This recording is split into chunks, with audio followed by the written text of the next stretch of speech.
Stepdad's eyes burned into me, a secret wildfire igniting that night. Alone in the dark, his hands trembled near my skin, too close, too raw.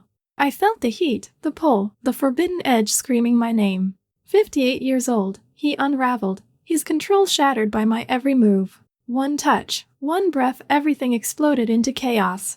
What he whispered next broke me, and you won't believe where it led.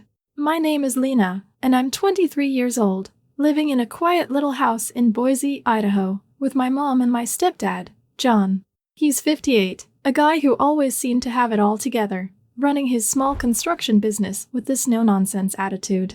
Mom married him 6 years ago, after Dad left, and I never paid much attention to John beyond the usual stepdad role, helpful with fixing things, quiet at the dinner table, nothing special. But last fall, after I moved back home from a failed stint at a job in Seattle, I started noticing something different about the way he looked at me. It wasn't obvious at first, just these fleeting moments when his eyes would linger, but it grew into something I couldn't ignore. It began with small things, like when I'd come downstairs in the morning, still in my pajamas, grabbing coffee before heading out to job hunt.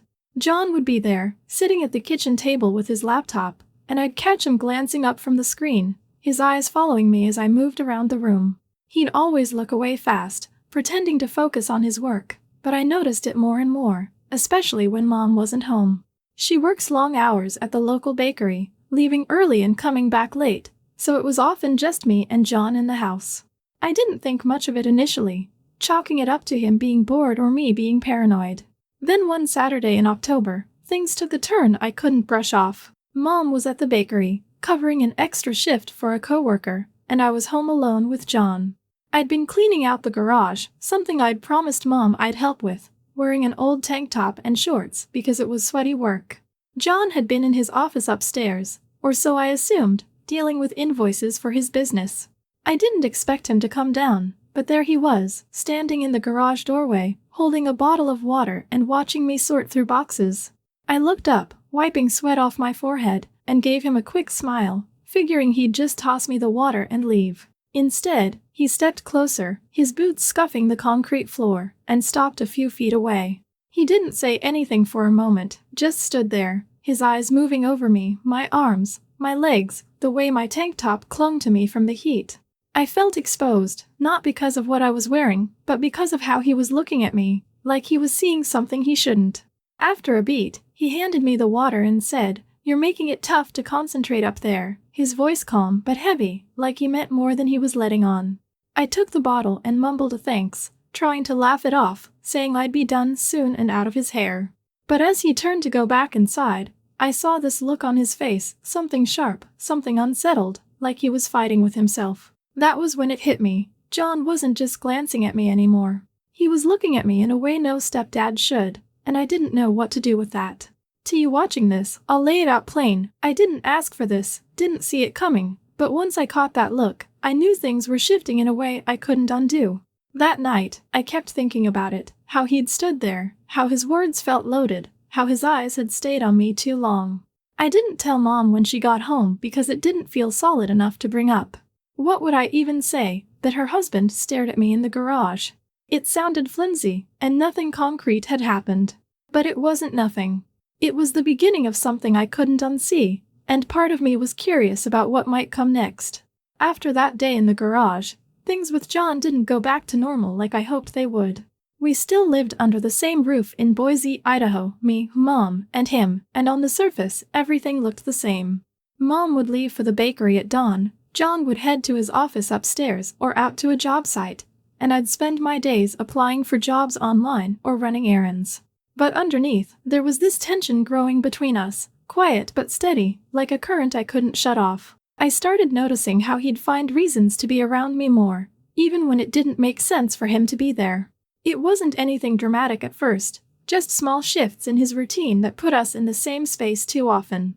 Like one morning a week later, I was in the kitchen making toast, still in my sleep shorts and a loose t-shirt, when John came downstairs earlier than usual.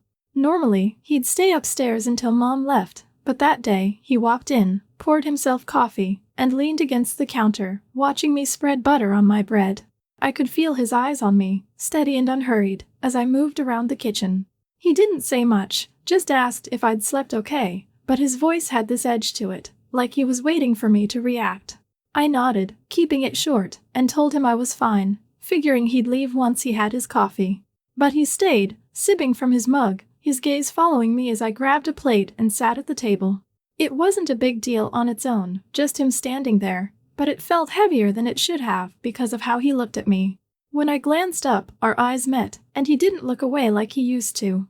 He held it for a few seconds, then said, "You're up early today," before finally walking out. It was a nothing comment, but it stuck with me all morning because of how deliberate it felt. Then there was the time I was folding laundry in the living room a few days later. Mom was at work again, and I had the TV on low, just background noise while I sorted clothes. John came home from a site visit earlier than I expected, walking through the front door with his work boots still on. I figured he'd head straight upstairs like usual, but instead, he stopped in the doorway, looking at me surrounded by piles of shirts and towels. He asked if I needed help, which was weird because he'd never offered before, and I said no, I was almost done. He nodded but didn't leave, just stood there, watching me fold a pair of jeans. I kept going, pretending I didn't notice, but I could feel the weight of his attention settling on me again.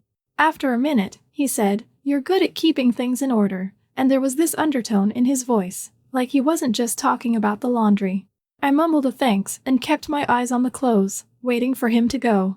He lingered a little longer, then finally walked upstairs, but not before glancing back at me one more time. It was small stuff like that, nothing I could point to and call out, but enough to make me hyper-aware of him. By late October, it was happening almost daily, him finding excuses to be near me, to watch me, to say something that felt loaded but stayed just vague enough to dodge trouble. I didn't tell Mom because it still didn't feel like enough to make a fuss over, and part of me wasn't sure I wanted to stop it. To you watching this, I'll say it clear, I wasn't encouraging him, not yet, but I wasn't shutting it down either. I could have called him out, told him to knock it off, but instead, I let it build, curious about how far he'd take it. By the start of November, the tension between John and me had settled into a routine I couldn't ignore anymore. Mom was still gone most of the time, leaving for the bakery before the sun came up and dragging herself home exhausted after dark. That left the house quiet, just me and John moving around each other, and those moments when he'd linger nearby were piling up.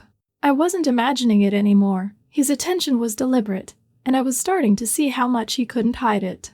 One evening, I was in the basement sorting through old boxes of holiday decorations Mom had asked me to dig out. It was a chilly night, and I was wearing a hoodie and leggings, nothing special, just comfortable clothes for a dusty job. John had been upstairs in his office, or so I thought, working on some bid for a new project. I didn't hear him come down the stairs until he was already there, standing at the bottom, watching me pull tinsel out of a cardboard box.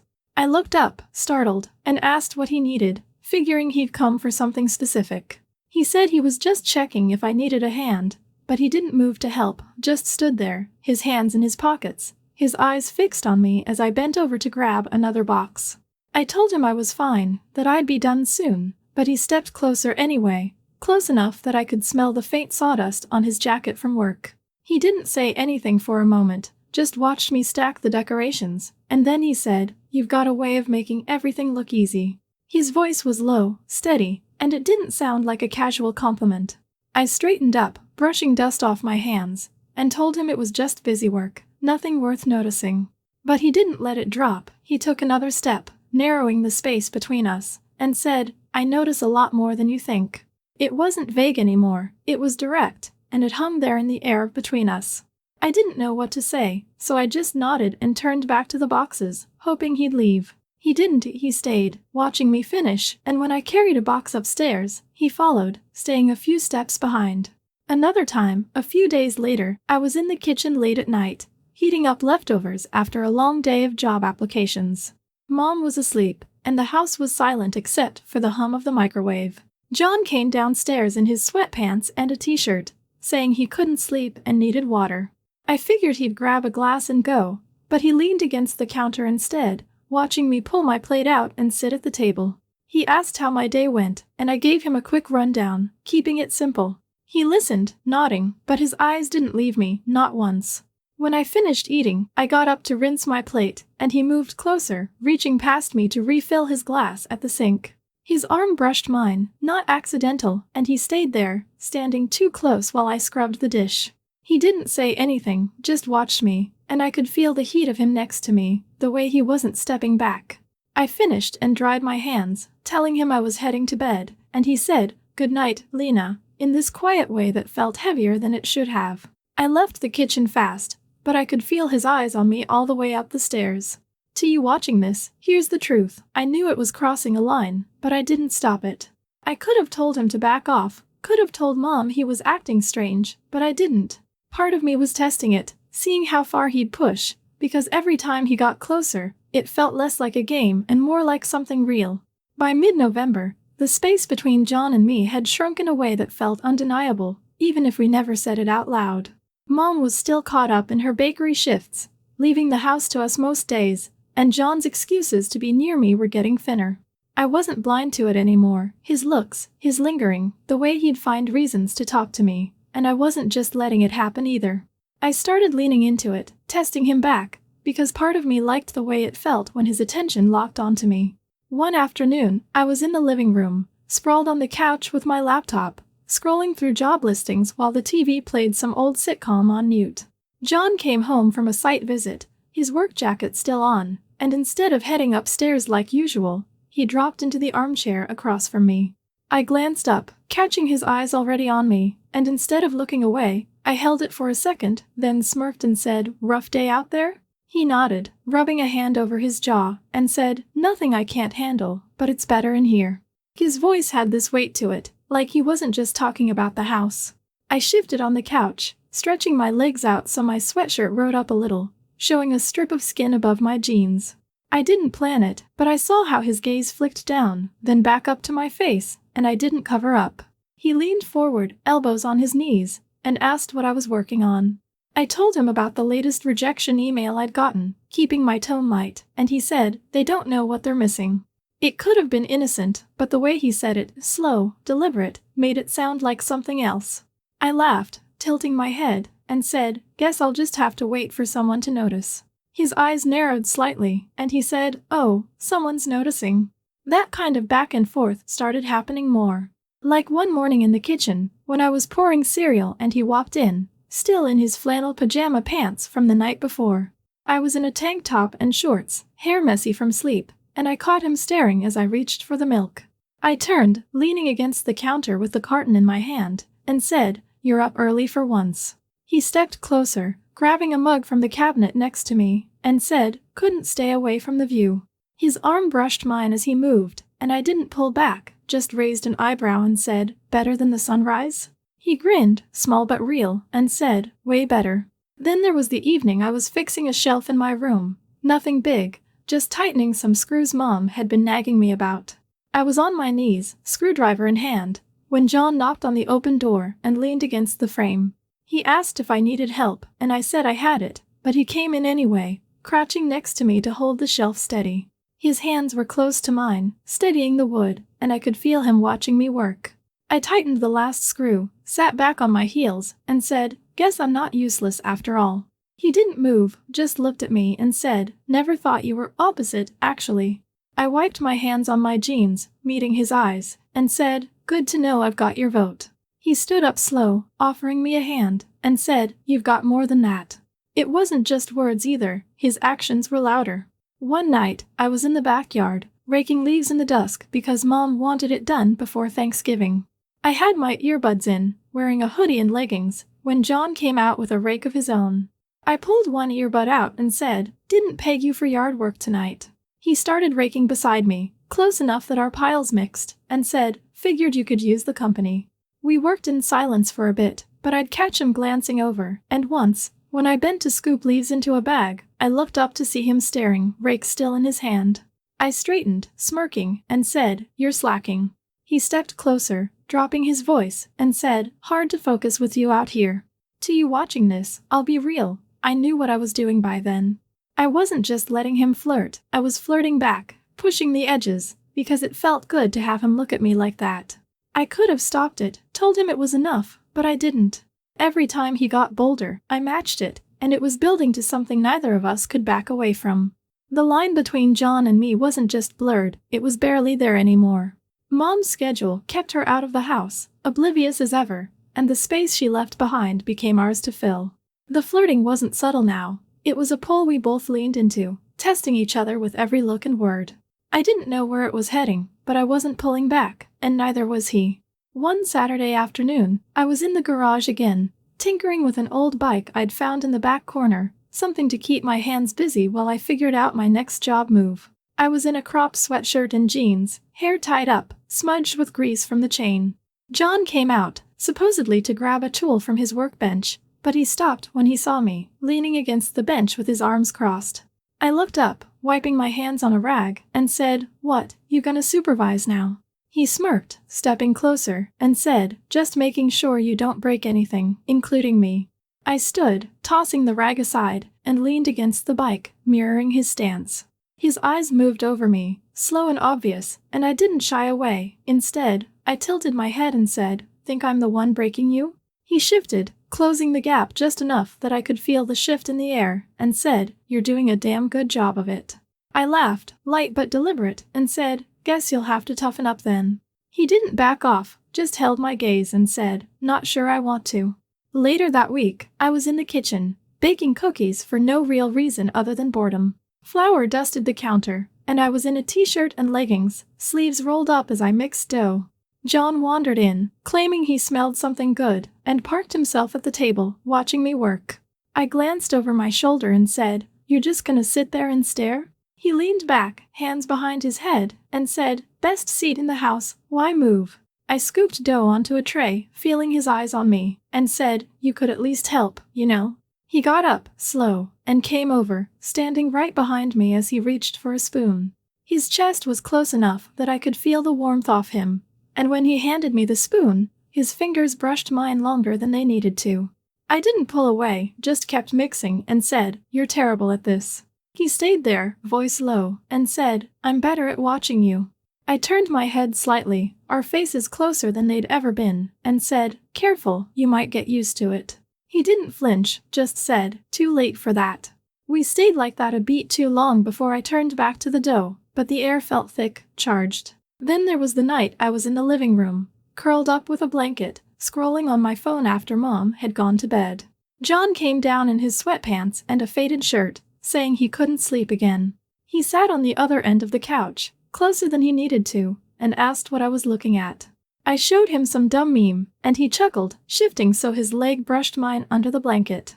I didn't move it, just said, "You're stealing my space." He stretched his arm along the back of the couch, fingers inches from my shoulder, and said, "Plenty of room if you don't mind sharing."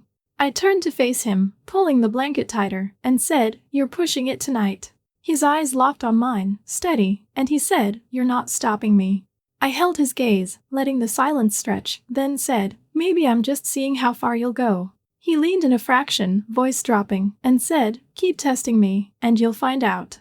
I didn't back away, just smirked and said, "Guess we'll see." He stayed there, close, until I finally got up to head to bed, but I felt his eyes follow me every step. To you watching this, here's where it stood. We were dancing on the edge, and I wasn't pretending anymore. I liked the way he looked at me, the way he pushed, and I was pushing back just as hard. It wasn't innocent, it was a pull we both felt, and it was only a matter of time before it tipped over into something neither of us could take back. Chapter 6: The Breaking Point. By the end of November, the tension between John and me had built into something neither of us could ignore anymore. Mom was still gone most of the time, leaving the house quiet and empty, and the space between us had become a live wire, every look, every word, every brush of proximity sparking something dangerous. We'd been flirting, testing, pushing for weeks, and it was clear we were heading somewhere we couldn't undo. That night, it all came to a head, stretching out slow and heavy until it stopped just short of crossing the line. It was a Friday, cold and dark outside, with Mom pulling a rare night shift at the bakery to cover for someone sick. I was in the living room, restless, flipping through channels on the TV with a blanket draped over my legs. I'd put on a loose sweatshirt and shorts after a shower, not thinking much of it, just wanting to unwind. John came downstairs around 9, dressed in his usual sweatpants and a worn t-shirt, saying he'd finished some paperwork and couldn't sleep. He didn't sit in the armchair like usual. Instead, he dropped onto the couch next to me, close enough that our thighs almost touched under the blanket. I glanced at him, raising an eyebrow, and said, "Getting bold with your seating choice tonight." He stretched his arm along the back of the couch, his fingers resting near my shoulder, and said, "Figured I'd take a chance, see if you mind." I didn't move away, just shifted so the blanket slid down a little, exposing my legs, and said, "Guess I'll let it slide." His eyes flicked down, lingering on the bare skin, then back up to my face, and he said, "You're making it real hard to behave, Lina." His voice was low, rougher than usual, and it sent a shiver through me. I turned to face him, pulling one leg up onto the couch so my knee brushed his thigh, and said, "Maybe I'm not asking you to."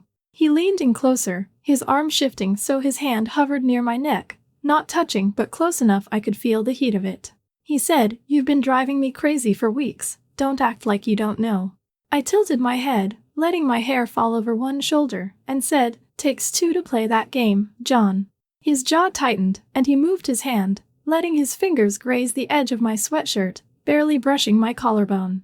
The air felt thick, heavy with everything we'd been building up. I shifted again, scooting closer so my knee pressed against his leg, and his hand slid down to rest on the couch near my hip, his thumb just touching the hem of my shorts. He said, "You've got no idea what you're doing to me, sitting there like that." I looked him dead in the eye and said, "I think I've got a pretty good guess." His breathing changed, slower, deeper, and he leaned in more, his face inches from mine, his hand tightening slightly against the fabric. I didn't pull back, just let my hand rest on the couch between us, fingers brushing his knee, and said, "You're the one who keeps coming closer." He moved his hand up, tracing the edge of my sweatshirt again, stopping just under my jaw, and said, "Because you keep letting me." My pulse was hammering, and I shifted so our legs pressed together fully, the blanket slipping off entirely. His eyes darkened, and he slid his hand down my arm, slow and deliberate, stopping at my wrist, his grip firm but not forceful. We stayed like that, locked in this moment, his hand on my wrist, my leg against his, the space between us shrinking until it was almost nothing. He leaned in further, his breath warm against my cheek, and said, "Tell me to stop, Lina, or I won't." I didn't say anything, just held his gaze, my hand sliding up to his thigh, resting there, feeling the tension in him. His other hand moved to my waist, fingers pressing into my side, pulling me closer until my chest was nearly against his. It was right there, the edge of everything, his face so close I could feel his breath, his hands anchoring me, my body responding in ways I couldn't deny. But then the front door rattled, Mom's key in the lock, her shift ending early. John pulled back fast, standing up, running a hand through his hair as I yanked the blanket over my legs. She walked in, tired but cheerful, asking how our night was, and we both mumbled something vague, avoiding each other's eyes. To you watching this, that's where it stopped, teetering on the brink, no rules broken but every boundary bent.